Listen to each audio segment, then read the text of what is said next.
अकोले तालुक्यातील पंचायत समिती आणि जिल्हा परिषद गटांसाठीची आरक्षण सोडत नुकतीच पार पडली आहे। यामध्ये राजूर, सातेवाडी, शमशेरपूर, वारंगुशी, मबेशी, खिरविरे हे गण अनुसूचित जमातीसाठी तर कोतुळगण अनुसूचित जातीसाठी राखीव ठेवण्यात आला आहे। ब्राह्मणवाडा आणि देवठाण हे गण ओपन प्रवर्गासाठी खुले असून धामणगाव, आवारी आणि गणोरे, धुमाळवाडी हे ओबीसी साठी आरक्षित आहेत।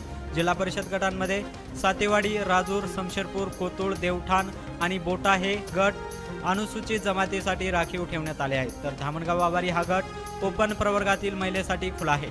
या आरक्षणामुळे तालुक्यात निवडणुकीची रणधुमाळी सुरू झाली असून इच्छुक उमेदवारांनी तयारीला वेग दिलाय। अकोले तहसील कार्यालयामध्ये माजी आमदार वैभवराव पिचड आणि तहसीलदार डॉक्टर सिद्धार्थ कुमार मोरे यांच्यात शाब्दिक बाचाबाची झाली। अतिवृष्टीबाधित पंचनाम्यांचा सवाल विचारण्यासाठी माजी आमदार वैभवराव पिचड यांच्या नेतृत्वाखाली शेतकरी तहसील कार्यालयात चर्चेसाठी गेले असताना कार्यकर्त्यांनी आक्रमक पवित्रा घेतल्यानं तहसीलदार यांना घेराव घालण्यात आला होता। त्यानंतर तहसील कार्यालयात तुफान राडा झाला होता आणि माजी आमदार वैभवराव पिचड आणि तहसीलदार यांच्यात शाब्दिक चकमक झाल्याचं पाहायला मिळालं।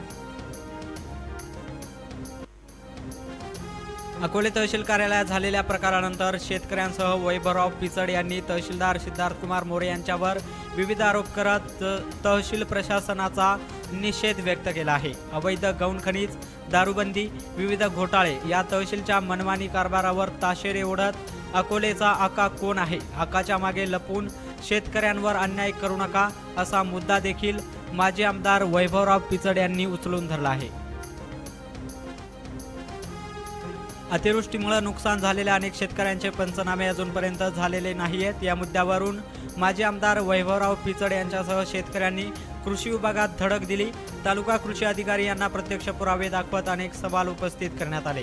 कृषी विभागाने जी पावसाची आकडेवारी दिली आहे ती चुकीची असल्याने कृषी विभागावरही शंका उपस्थित करण्यात आले असून कृषी अधिकारी कुणाच्या दबावात काम करत आहेत हे जनतेला सांगावं, तसेच येत्या 4 दिवसात बाधित शेतकऱ्यांचे पंचनामे करावे, अन्यथा कृषी विभागाला टाळे ठोकण्याचा इशारा वैभवराव पिचड यांनी दिला आहे। पठार भागातील घारगाव या ठिकाणी आदिवासी समाजाच्या महिलेवर मुस्लिम समाजाच्या तरुणांकडून सामूहिक अत्याचार झाल्याची घटना घडली होती। या गुन्ह्यातील मुख्य आरोपी फरार असून आज घारगाव येथे याच्या निषेधार्थ सकल हिंदू समाजाच्या वतीनं आणि सकल आदिवासी समाजाच्या वतीनं घारगाव बसस्थानक या ठिकाणी जन आक्रोश मोर्चा काढण्यात आला होता। पठार भागात बाहेरून येऊन स्थायिक झालेल्या संशयित जिहाद्यांची चौकशी करावी, तसेच फरार झालेल्या आरोपीला तात्काळ अटक करावे अशी मागणी करून मुस्लिम समाजाच्या आरोपींची फालतूगिरी सहन करणार नाही असा इशारा मारुती मेंगाळ यांनी दिला आहे।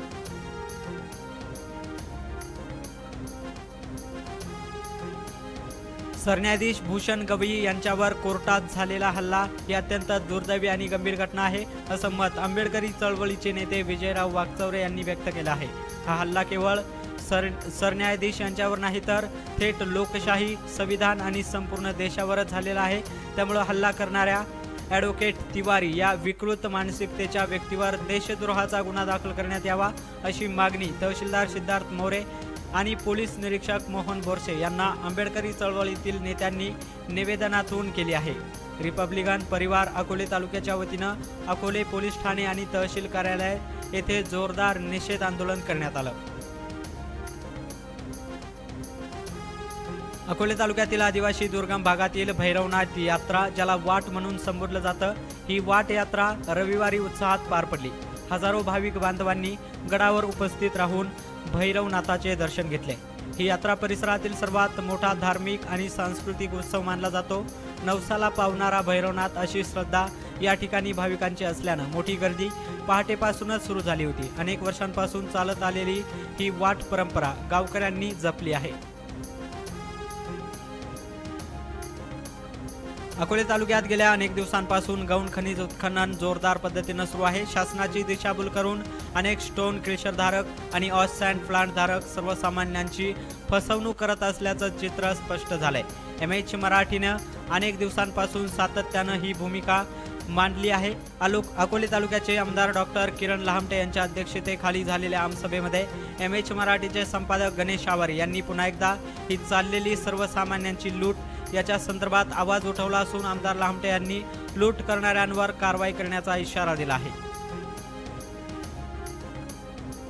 अकोले तालुक्यात संघटित गुन्हेगारीचे प्रकार वाढत चालले असल्याचा प्रकार समोर आलाय। काही तरुणांकडून धारदार शस्त्रांसह रील्स तयार करून या टोळ्यांकडून आदिवासी समाजात दहशत माजवली जात आहे। या प्रकरणी नागरिकांनी नुकत्याच झालेल्या आमसभेत थेट पोलीस प्रशासनाला प्रश्न विचारले आहेत।